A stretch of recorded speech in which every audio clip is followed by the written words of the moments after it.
Всем привет, канал Польза.нет, и как всегда по полной программе я прогнал iPhone 16, чем-то напоминает у кого-то дизайн, правда? И сейчас мы пойдем его топить, а потом я 40 минут буду вам про него рассказывать, может даже дольше. Где 60 FPS у нас? Хотя бы в кинорежиме. Где у нас великие ужасные, кстати, кнопки, которые бы было круто, если бы работали под водой? Где телевик? Где хоть что-то? Яблоко. Заелись 60 герцами. И еще одна вот эта вот бесполезная кнопка, которая даже не сенсорная. Но зато ей можно, под водой снимать. Хорошо, если через нее вода туда не попала. Но в целом снимать можно. Умрет или нет, расскажу. Этот смартфон я оставляю. Пока камера по мне отвратна. Относительно того, что могло бы быть, так как я снимаю на iPhone. В принципе, все ролики. Ну, вот этот ролик я конкретно, как и на 16 Pro, обзорный, который уже на канале, снимаю на Sony ZFX3. Но сейчас я снимаю на iPhone 15 Pro Max. Всем привет! Вы на канале Польза.нет, меня зовут Саня, и здесь только подробные обзоры с целью сэкономить вам средства. И сегодня, скорее всего, у меня это дело получится. Почему? Потому что сегодня я буду рассказывать вам об iPhone 16. Про версию Pro обзор вы можете посмотреть, был вчера на канале, там тоже много полезной информации. Почему? Потому что они очень похожи, хотя бы по материалам рамки, скажем так. В обзоре я для вас его сравню с Samsung S24 Ultra, S25 Ultra пока еще не вышел. Почему с ним? Потому что у них стоимость одинаковая. Да, я могу вам сейчас сказать, что у него на основной модуль есть 4К 60 FPS съемка, на ультраширик 4К 60 FPS съемка, на фронталку 4К 60 FPS съемка, но в примерах, сравнениях и всем остальном вы увидите, что на данный момент камера, мягко скажем, сырая. У него, слава всему, все-таки Type-C-шник. Помимо этого, смартфон выглядит с фронтальной части как все новинки, то есть у него остров. И если говорить в целом о девайсе, да, у него супер классная автономность, да, он тянет все, и в принципе у меня даже есть в голове, какие сценарии использования у него. По мощности при том же рендере, я на нем тестировал монтаж роликов, он такой же, как 15 Pro Max и в 2 раза слабее, чем S24 Ultra. Если говорить о том, какой путь прошел уже этот смартфон, 5-часовой стрим был прожарка 3 новых айфонов, 16, 16 Pro, 16 Pro Max на этом канале. На лайв-канале уже была прожарка 16 Pro. 16 была уже прожарка, тоже посмотрите. Помимо этого, скорее всего, я еще куплю версию плюс и, разумеется, будет Max.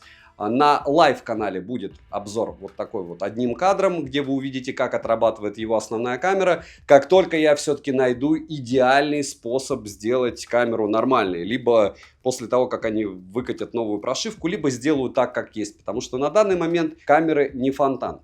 Все, что я думаю об этом устройстве, я вам расскажу в конце, но однозначно дотерпите, дорезюмирую, не покупайте. Смотрим. Распаковка. Комплект поставки все такой же скромный. Сам смартфон, руководство пользователя и кабель для зарядки с Type-C на Type-C. Как вы знаете, из большого количества рекламы уже тканевый. Нет чехла, нет защитной пленки, нет стекла и даже нет блока питания. К этому мы уже вроде бы привыкли. Еще чего нет, яблочек, кому нужны были эти наклейки. Вес смартфона 170 граммов, габариты составляют 147 на 71 на 8 миллиметров. Компактный он и легкий. 7 обзоров в неделю выгружаю, ежемесячно разыгрываю по одному смартфону Poco X6 Pro. Для участия в розыгрыше необходимо подписаться на этот канал с колоколом, оставить любой комментарий, осмысленный, больше 5 слов под любым из роликов, и либо в комментарии, либо в описании своего канала указать свое имя в телеге. И вы автоматически в розыгрыше. Присутствовать на стриме не обязательно. Плюс iPhone 16 разыгрываю условия в ролике по ссылке в описании. Стандартно уже 3-й год, по-моему, подряд. Начнем. Приобрести данную модель можно в черной, белой, розовой, бирюзовой и ультрамариновой расцветке. Тыльная часть выполнена из стекла, рамка алюминиевая. Ну а с фронта нас встречает Ceramic Shield, который по тестам не особо радует. Но опять же смотрите специализированные каналы, которые царапают экраны. Дизайн интересный, но все же по большей части изменения только в блоке камер. Смартфон имеет защиту по стандарту IP68, независимо от влаги и пыли. В начале ролика вы видели, как смартфон справляется с погружением в воду и одновременной видеосъемкой. На правом торце находится кнопка питания и сенсорная область для управления камерой. На левом торце качели регулировки громкости и кнопка действия, на которую можно повесить любую команду из предоставленных в настройках. При том, что сенсорная область для управления камерой, ее в меню ты никак не настроишь. То есть то, что там есть, там двойной этап, одиночный, еще что-то методом тыка, так там и останется. Этого дела в настройках пока на момент издания обзора нету. И это прям дичь. Как я уже говорил о обзоре на смартфон 16 Pro, было бы куда практичнее и удобнее сделать два сенсорных триггера, которые также можно было бы использовать для игр, для камеры и не только. Но производителю виднее. Далее. Установлен здесь разъем Type-C версии 2.0 с поддержкой технологии OTG и DisplayPort. К сожалению, не версии 3.0, как в старших моделях. То есть файлы скидываются прям ультра долго. Для вывода звука есть один разговорный, один основной динамик. Звучание хорошее, но оно не лучшее. Плюс есть перекос, так как у меня на руках были смартфоны, у которых более объемный и качественный звук. С другой стороны, как для младшей модели в линейке, звук достойный. На максималках, как и Pro версия, динамик шумит. Повторяюсь, что смартфоны, в моем понимании, нельзя использовать как колонку. Любая колонка за $20 будет ушатывать любой смартфон за 1000. Брендовая колонка, не третьего эшелона. Вибромотор мощный, приятный, с тактильной отдачей. Как у меня часто спрашивают, а где вибромоторы лучше? У всех OnePlus'ов практически дороже $300. Летим дальше. Смартфон оснащен Super Retina XDR OLED дисплеем на 6,1 дюйма с разрешением 2556 на 1179 пикселей. Плотность пикселей в 460 ppi, такая же, как у флагманских моделей. Частота обновления экрана просто позорище до 60 Гц. Сказать, что это издевательство, это ничего не сказать. В 2024 году такое выпускать стыдно, позорно, но люди купят. Почему? Потому что яблоко. Широкая цветовая гамма 100% DCI-P3 и контрастность 2 миллиона к 1. Матрица экрана плоская, рамки не громадные, но опять же для 2024 года они большие. Прямо очень. Динамический остров в наличии, никакой челки здесь нет. Из полезного есть режим ожидания, поддержка True Tone и HDR10. Яркость по моим замерам на 100% 1300 люксов, на пике 1700-1600 люксов. Шим вы видите на экране, и он иногда поднимается под 80%, так что да, если вы не любите шим, то я не скажу, что это лучший смартфон, но лучший смартфон из линейки. Почему? Потому что на 100% яркости шима практически нет, то есть там 6-7% это прям круть. Мультитач смартфон поддерживает.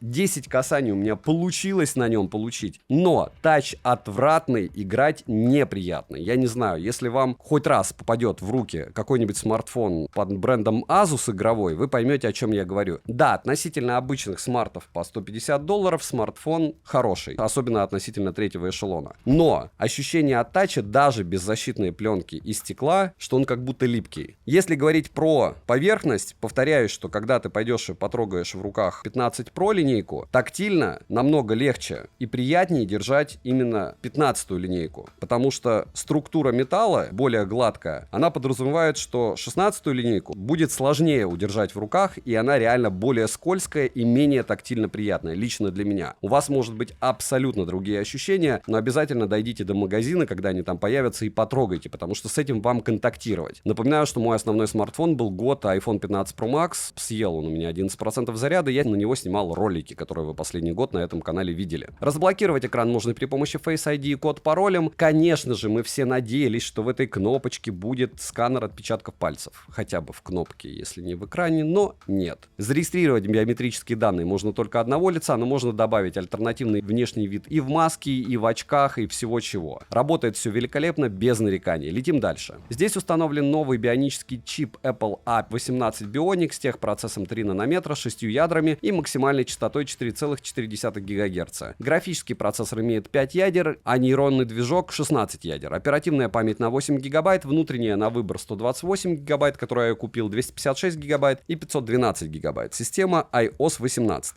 Сразу говорю, 128 ГБ, которую я купил, нереально мало, память моментально забивается, поэтому лучше брать минимум на 256, если вы вообще решите это приобретать. Если говорить о процессоре, он на уровне по рендеру, я рендерил на 15 Pro Max, одновременно такой же файл на нем и на Samsung S24 Ultra. В конце об этом подробнее расскажу. Кратко, он на уровне iPhone 15 Pro Max по мощности и возможностям в графике. Единственное, скорее всего, он более энергоэффективный и выводит меньше тепла. Apple Intelligence на борту, как и другие функции обновленной системы, разумеется, работает это не во всех регионах. К слову, об ограничениях в разных версиях модели можно ознакомиться знакомиться в интернете, потому что у кого-то есть 2 физические симки, как у смартфонов из Китая, яблок, у кого-то 1 физическая симка, у кого-то eSIM, допустим, как у смартфонов из США. По связи имеется поддержка высокоскоростного Wi-Fi 7 серии, поддержка eSIM до 8 номеров, спутниковая связь, 5G сети, 4G сети и ниже. Для 4G все бенды на борту. Функция VoLTE есть, но в РФ работает только с некоторыми операторами, а функция VO Wi-Fi вовсе не работает, может у кого-то стало работать. Датчик приближения работает корректно, что неудивительно. Bluetooth-версии установлена 5.3, напоминаю, что почти везде уже 5.4 у флагманов, но яблоку все равно. NFC поддерживается, GPS с поддержкой GPS, GLONASS, Galileo, QZSS, Beidou, двухдиапазонный. Из датчиков на борту Face ID, барометр, гироскоп, акселерометр, датчик приближения и двойные датчики внешней освещенности. Далее, емкость аккумулятора 3477 мАч. Смарт поддерживает беспроводную зарядку MegaSafe до 25 Вт, стандарт Qi до 15 Вт и 7,5 Вт. Проводную зарядку до 45. Заряжается он больше 1,5 часов, обычно час 40 до 100%. По поводу автономности. В Genshin Impact он поедает 26% заряда, на 22 минуте сброс происходит до 500 люксов, но помним, что это 60 Гц. Ничего волшебного в этом нет. В PUBG New State спокойно держит 60 FPS и спокойно поедает где-то 20% заряда в час. При просмотре YouTube по Wi-Fi в среднем уходит на 100% яркости 3-4% заряда в час. Смарт довольно с хорошей автономностью, но из линейки 3 смартфонов мы гоняли с вами на прожарке 5 часов 16 Pro Max, 16 Pro и 16. 16 первый отключился. Почему? Не потому, что там 60 Гц, по идее, он меньше ест, а по той магической причине, что он единственно не сбрасывал сильно яркость. А 16 Pro Max сбрасывал яркость сразу и просто люто. Переходим к тестам. Что он показывает в 3D-марке и всем остальном вы видите на экране. Особенно хочу отметить, что в тестах реально прирост мощности не показывается. Скажем так, 16 он намного слабее, чем 16 Pro. Это видно невооруженным взглядом. Допустим, опять же, проводил рендер. Быстрее него в 2 раза рендерит iPhone 16 Pro, Samsung S24 Ultra и с такой же скоростью рендерит iPhone 15 Pro Max. То есть у них примерно одинаковые мощности. Если говорить про всякие 3D-марки и все остальное, ему много и не надо. Почему? Потому что ему надо всего показывать вам максимум 60 FPS. И отсюда, соответственно, у вас неплохая автономность. Яркость он держит отлично, никаких там 200 люксов вы не получаете, и смартфон в этом смысле супер классный. Но опять же, без всяких там девстендингов. В супер тяжелых играх у меня прожарки будут позже, когда они допилят оболочку, потому что на данный момент у них все так же примерно плохо, как и у 15 линейки. Переходим к камерам. Основной сенсор на 48 мегапикселей с фокусным расстоянием в 26 мм, апертура 1.6, оптической стабилизацией и максимальным разрешением для видеосъемки 4К 60 FPS. В отличие от Pro моделей, здесь 120 FPS не добавили к 4К, хотя проц, я уверен, вывез бы. Плюс есть сверхширик на 12 мегапикселей с фокусным расстоянием на 13 мм с апертурой 2.2 и углом обзора в 120 градусов. Напоминаю, что у старших моделей ультраширик прокачали до 48 мегапикселей. С тыльной части также расположили направленный микрофон и вспышку True Tone Flash. Съемка для Vision Pro возможна, для этого и сделали вертикальное расположение камер. Фронтальный сенсор True Deep на 12 мегапикселей с автофокусом и апертурой 1.9. Максимальное разрешение для съемки видео у него также 4К 60 FPS. Отмечу, что теперь настроек для камеры больше, но стоковые настройки никуда не делись. С одной стороны, получить хорошую картинку, просто распаковав смартфон и включив запись видео, не получится. Вам все-таки придется сходить в настройки. Возможно, я сделаю ролик про то, как лучше настраивать iPhone, потому что здесь методом проб и ошибок тоже определенная картинка достигается, которую вы видите. Притом тестировал я в разных режимах это все дело. Последний днем вы смотрели в режиме HDR, который по мне лучше не включать, если вы занимаетесь видеоблогингом. С другой стороны, iPhone не заточен под определенную группу людей, поэтому с обновлениями производитель добавляет различные технологии и функции, чтобы каждый смог выбрать то, что ему надо. Для кого-то различные стили, настройки тона, настройки записи звука и подобные функции крайне будут бесполезны. Для кого-то достаточно включить наиболее совместимый формат, выставить 4К 60 FPS, включить RAW для фото, может включить сетку, уровень, блокировку баланса белого для помощи при съемке и все. Здесь уже на вкус и цвет. Но отдельно я хочу отметить такую вещь, что все-таки я бы сделал отдельно на их месте профессиональный режим. И там вот это вот, чтобы вся химия была. Или отдельную программку. А не перегружать просто основную. Как и в 16 Pro я сравнивал данную модель со смартфоном Samsung S24 Ultra. 16 показал хороший результат, но не во всех случаях, что неудивительно, так как по возможностям он проигрывает Samsung. Сверхширик лучше, по мне, оказался у iPhone. Короткие примеры сейчас увидите, как и сравнение фото и видео. Исходники фото скачивайте в моей личной телеге. Понимаете, что Samsung уже допиливает эту камеру в течение года, то есть у него тоже была полная печаль при старте. А у Яблока вот это только старт. То есть завтра может быть лучше. Многие соглашаются, что и у 15-й линейки при обновлении на 18 iOS стала камера хуже. Так, немного фронталки в 4К 60 FPS в ужасных условиях лифта. Вот так сможете себя снимать. Я думаю, вам хватит. И 4К 120 FPS, 4К 60 FPS, 120 FPS здесь нету. На iPhone 16 на основной модуль, на ультраширик.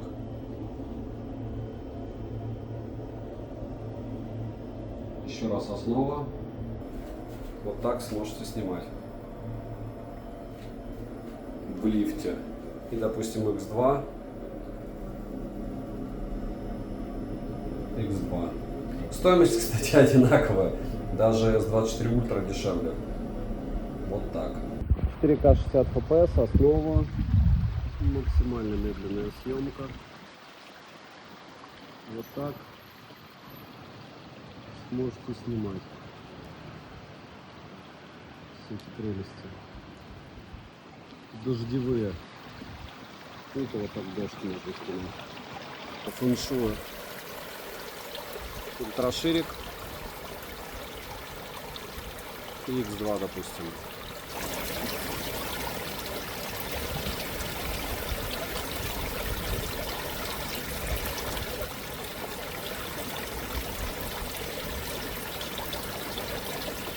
Вот так. 4К 50 FPS, может быть даже и хорошо, что рассеянный свет. Тоже противная съемка, довольно, для смартфонов. Пока что 16-я линейка снимает отвратно, по мне. Хуже, чем 15-я. Но, опять же, это мой взгляд. Так, 4К 60 FPS, основной модуль, два смартфона. По 15 секунд. 15 секунд на основе, и потом 15 секунд на, даже 10 секунд хватит. На основе и, ну, даже 15. 15 секунд на ультраширике. Это, запоминаем, да, что 4К 60 FPS. Вот так. По цветам ближе Samsung. И 4К 30 FPS. Ультраширик. Да, с цветами у Яблока вообще какая-то беда. Основа.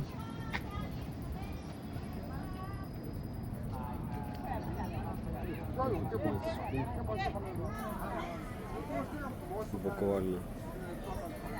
Давайте прозумирую ночью, чтобы вы поняли всю глубину глубин. X6. Вот так сможете снимать. iPhone так что просто только что завис, я так и не понял. 4К 30 FPS было, съемка у коня. Съемка у коня. Звучит, конечно, так себе. И вот так они будут работать со светом. Противненько.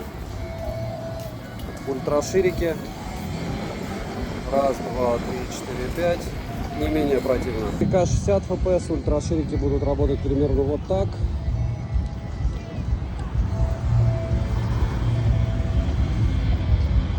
Основа будет работать вот так. Да, по работе со светом, конечно. А вот здесь, опять же, можно даже не понять, кто лучше. Интересно. Давайте-ка на пляж посмотрим. Дождь. Два эскалатора. Ультраширики. И две фронталки 4К 60 FPS. Съемка с двух рук. Вот так сможете себя снимать на пляже где-нибудь рядом с эскалатором. Не эскалатором, а эскаватором. Экскаватором. А вот здесь по фронталке iPhone 16 вроде ушатывает, нет? Так, видео 4К 60 FPS. И вот надпись здесь лучше видна на Яблоке. Еще ультраширик.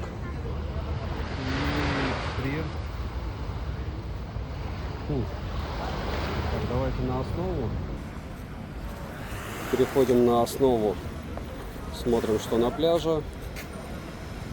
Ультраширик.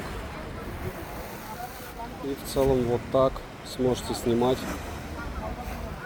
в 4К 60. Если вспомнить про то, что есть 30 FPS, вот тоже обратите внимание на надпись ультраширик. Основа. Такое ощущение, что iPhone 16 лучше допилили, что ли, чем 16 Pro и 16 Pro Max. Но это ощущение смутное, как говорится. X3. Может быть и не смутно. Основа. Ультраширик. Что 4К 60 FPS, напоминаю, что здесь 120 FPS нету, как в старших моделях, тоже непонятно почему. Вот так все это дело будет выглядеть в торговом центре. И в целом съемка неплохая. Сейчас дойду до рыбок. Единственное, что вас должно волновать, обращать вы на что должны внимание, это на то, как отрабатывают со светом все эти штуковины. И все. И сейчас зеркало.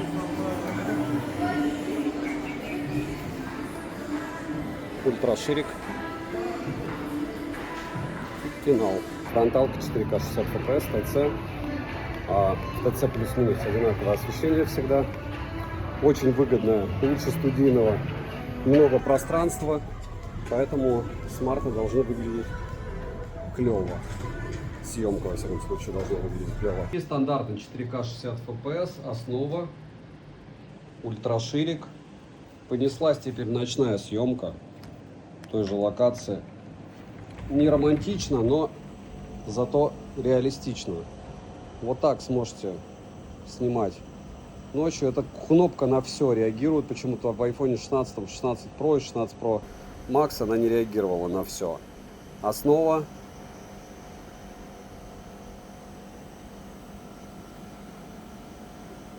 X3.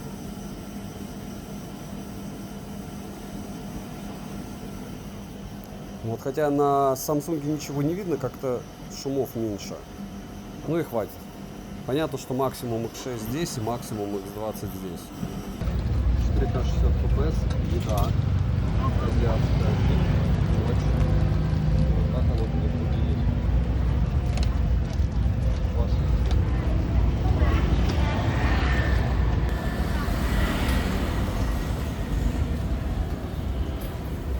Яйца.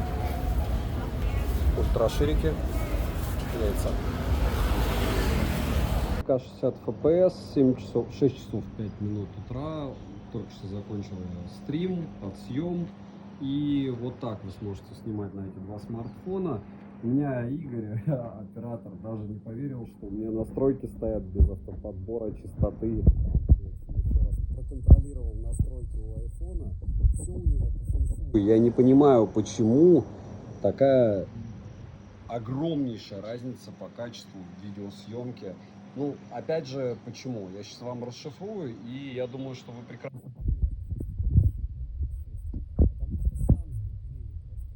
Образом. Его последнее обновление — это просто пушка-бомба-гонка. И когда я говорю, что S24 Ultra и делаю на него еще один обзор, просто топ за свои деньги, он прям нереальный топ за свои деньги. Я думаю, что многие это будут понимать. И по съемке, разумеется, вы выберете смарт, который может вот так в X5 снимать, или вот так. X6, X5. В общем, возможности видео и фото у Samsung получается на данный момент самого крутого.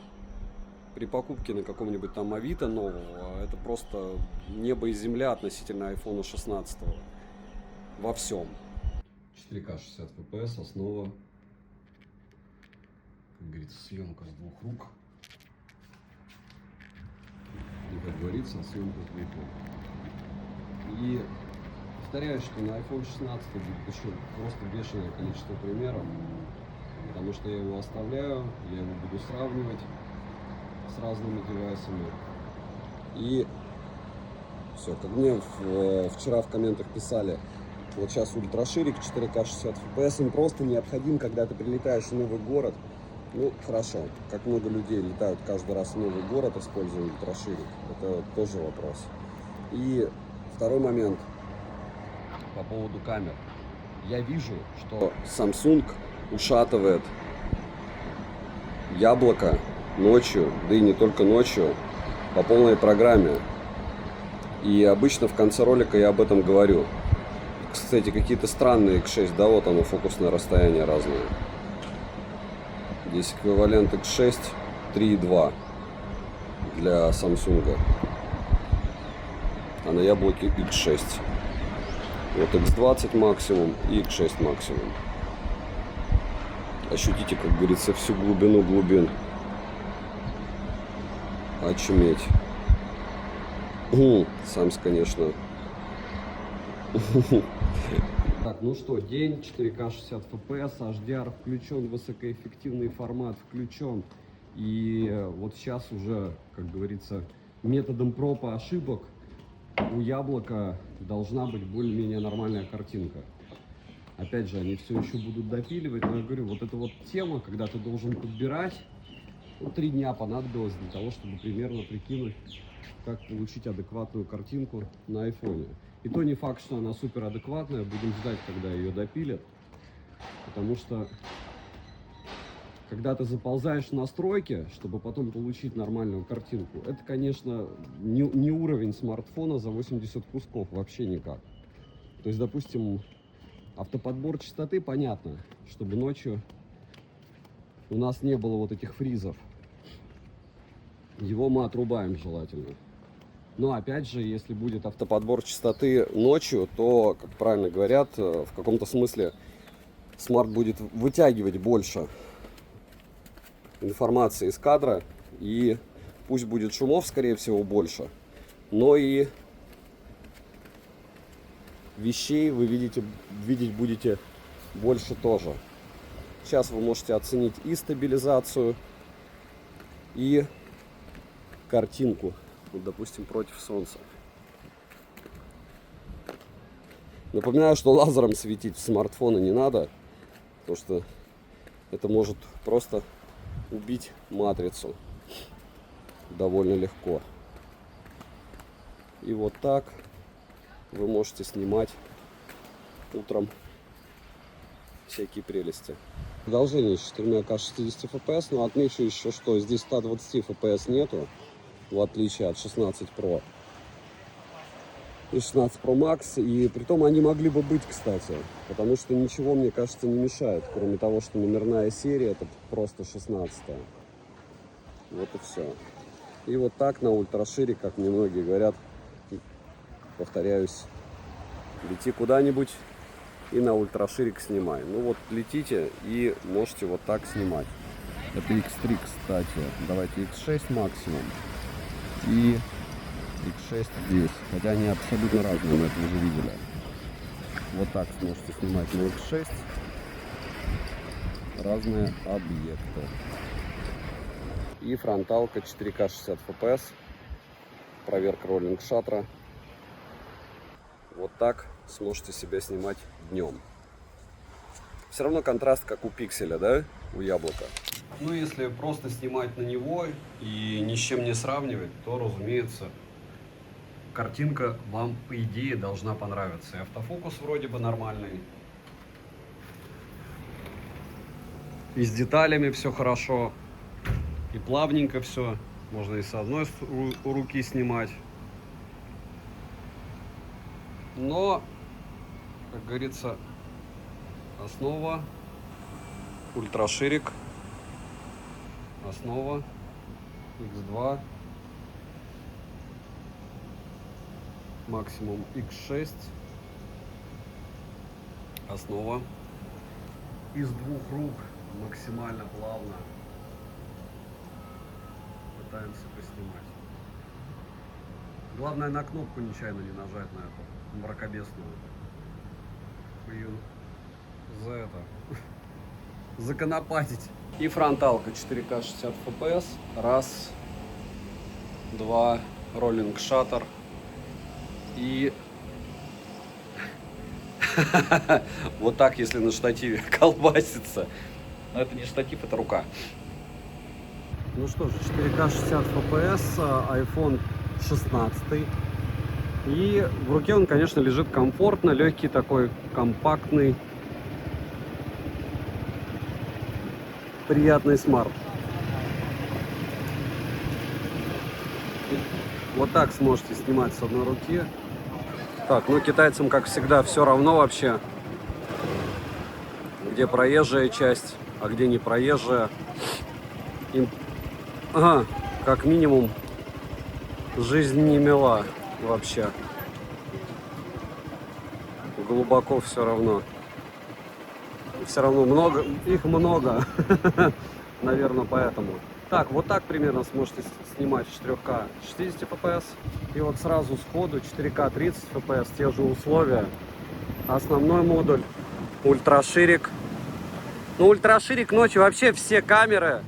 У меня на экране все хорошо, автоподстройка частоты кадров отключена. А смотришь в рендере, какая-то белиберда. Либо они с кодировкой что-то перемудрили на новых айфонах, либо лыжи не едут, либо что-то случилось. Вот так сможете снимать на основной модуль, на ультраширик. Вот, все. Так сможете снимать движущиеся объекты. Ультраширик. Автофокус на ультраширик. Немного 4К 60 FPS на перекрестке. Совсем чуть-чуть. Фронталочечка. О, кстати, идея. И также 4К 60 FPS, но на основе. 4К 30 FPS, фронталка. И смотрите, я не рассказываю особо про вот эти вот темы из разряда тонов, которые можно менять, еще чего-то. Потому что, говорю, iPhone всегда славился своей простотой.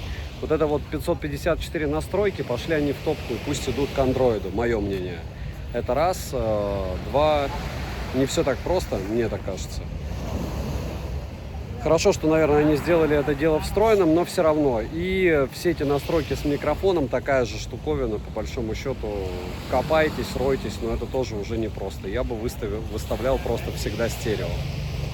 Но опять же, это я. Так, ну, в общем, кто смотрит примеры видео, молодцы. Почему сейчас 4К 60 FPS? И я как мантру вам буду повторять некоторые вещи. Вы можете отключать, кстати, звук, потому что для вас самое важное это, разумеется, картинка. Повторяюсь, в настройках похимичили. Вроде бы вот сейчас должна быть картинка лучше. Вроде бы смартфон должен и не терять кадры. И HDR должен быть настроен получше. И вот так вы сможете себя снимать на фронталку. Режим записи звука не пространственный стоит, а стерео. Опять же, записи звука там много режимов. Делайте с смартфона, конечно, не супер универсальное устройство, а что-то, с чем нужно долго и упорно химичить для того, чтобы получить нормальный результат.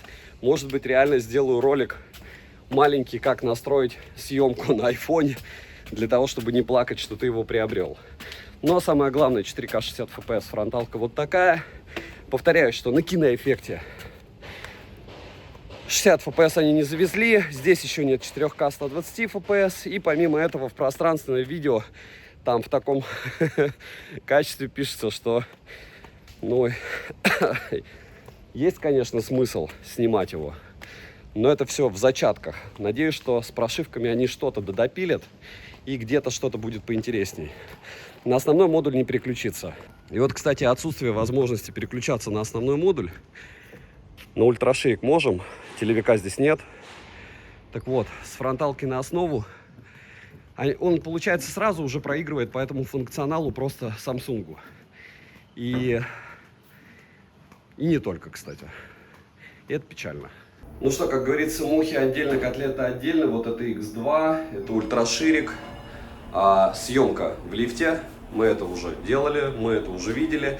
И напоминаю, что, допустим, по поводу настроек периодически нужно проверять, потому что с 16 Pro, с iPhone, когда мы гоняли одновременно в прожарке 3 смартфона, я напоминаю, что 16 Pro просто взял и включил автояркость в настройках.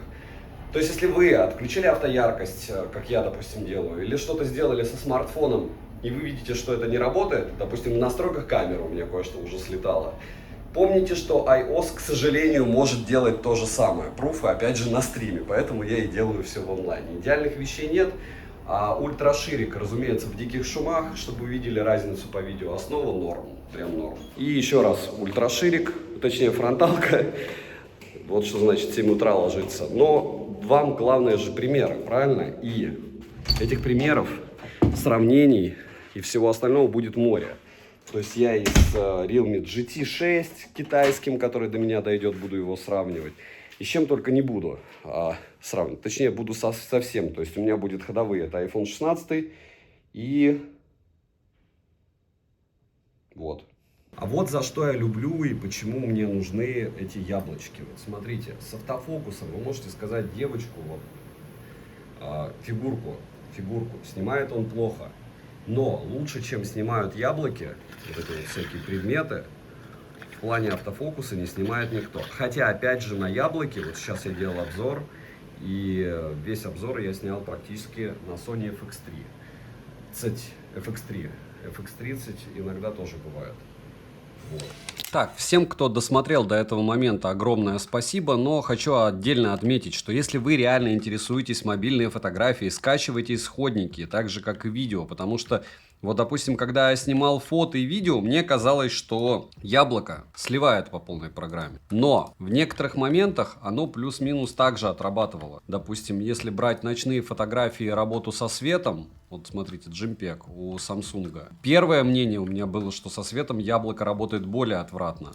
Но потом, если при ближайшем рассмотрении, опять же по фотографии, плюс-минус те же тапки. То есть уровень уже с недопиленной камерой по фото очень близкий. Здесь понятно, здесь у нас намного лучше справилась чудо природы от Samsung. Почему? Потому что снимает Samsung, правда, классно, но только на этой фотографии мы видим прям разницу в уровне. Повторяюсь, скачивайте исходники, скачивайте примеры. С Samsung я также скину в личную телегу и сами уже ручками смотрите, где вам кажется, что края замылены, где слишком много шумов для вас, где слишком мало. Вот по мне здесь у Samsung шумов больше намного. С другой стороны, вот эта вот картинка, она абсолютно бесполезна с яблока. А у Samsung она полезна. Ну и закончить не сравнение, а просто рассказ о фотографии я хотел бы словами одного из моих подписчиков. Уже 2 года все смартфоны после допиливания снимают плюс-минус хорошо. Это плохое селфи iPhone 16. Это, в принципе, сняло бы даже за $200 какое-нибудь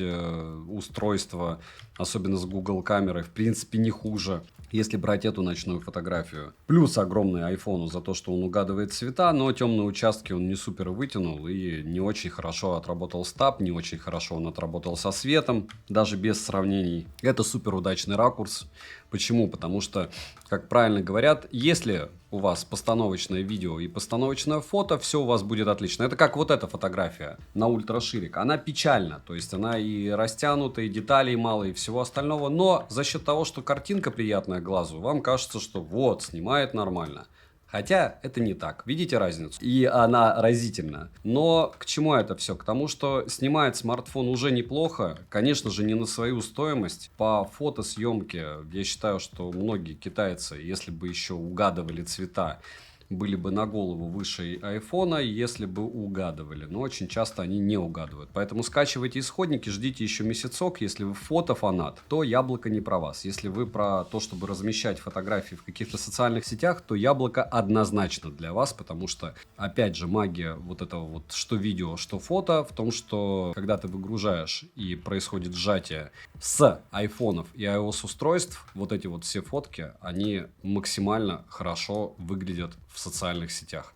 Со всех остальных устройств это не так. Еще чуть-чуть неплохо с Samsung. Когда ты выгружаешь что-то с китайцев, включая монтаж в премьере, у тебя боль. Когда у тебя яблоко, всегда все нормально. Минусы: нет AODA, частота обновления экрана до 60 Гц, медленная зарядка, скромный комплект поставки, бесполезная кнопка, которая через меню еще и не программируется никак, огромные рамки, медленный USB Type-C, ну и в принципе цена, потому что цену можете посмотреть по ссылке в описании к видео. Резюмировать я бы хотел, как всегда, долго и мучительно. Смотрите, есть два пути. Первое, вы яблофан, как и я, фанат яблок. Либо второе, вы выбираете для себя что-то оптимальное. Почему я говорю про S24 Ultra? По моему мнению, учитывая, что на Авито его можно купить, повторяюсь, когда блогер говорит, идите на Авито, он с Авито ничего не имеет. Так вот, там его можно купить за копейки. Когда S25 Ultra выйдет по 150 тысяч, это будет, ну, просто бред. Почему? Потому что они не смогут в 2 раза лучше сделать смартфон, чем у них есть. И если брать андроиды в те же деньги, то это просто пушка, бомба, гонка. Почему? Потому что здесь 60 Гц.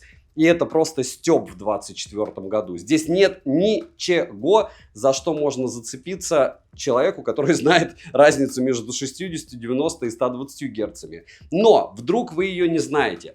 И вдруг вы хотите вот просто показать, что у вас есть деньги. Самое неразумное — это покупать его. Вы покупаете 15 Pro. Никто его в руках у вас не отличит, тем более в чехле, от 16 Pro. И у вас там появляется, допустим, вот кнопочки нет. По-любому будут фейковые чехлы, в которых будет размещение для кнопочки. Все, у вас технически не какой-то там фуфлыжный, извините за грубость, 16. У вас 16 Pro для окружающих. А по факту у вас нормальный смартфон еще и с телевиком X3, который точно не хуже, чем этот смарт. Им лучше по многим показателям. В конце концов, экран, с которым вы постоянно контактируете. Контактировать с экраном в 60 Гц — это просто лютейший атовизм в 2024 году. Что бы я ни говорил, притягивать за уши, это рекомендовать, ну, просто. Второй вариант развития событий. У вас дети, либо у вас есть знакомые девушки, женщины, любимые, которым вообще абсолютно все равно, и они хотят вот цвет. И вот им классно. Им будет классно. Он будет допилен по камере, будет снимать еще лучше. А детям у него просто суперские игровые возможности. Почему? Потому что максимально у него 60 FPS. Потому что у него 60-герцовый экран. И из этого следует, что 5 часов игрушек какого-нибудь PUBG New State он вывезет. Перегреваться он люто не будет, ему нечего перегреваться. Если говорить, повторяюсь, про какой-то контент-мейкинг, здесь классная фронталка, и пусть он рендерит в 2 раза медленнее, чем Samsung S24 Ultra, снимает вот в кинорежиме в 4К 30 FPS, и на фронталку он по мне все равно более бомбезный, чем те же Samsung.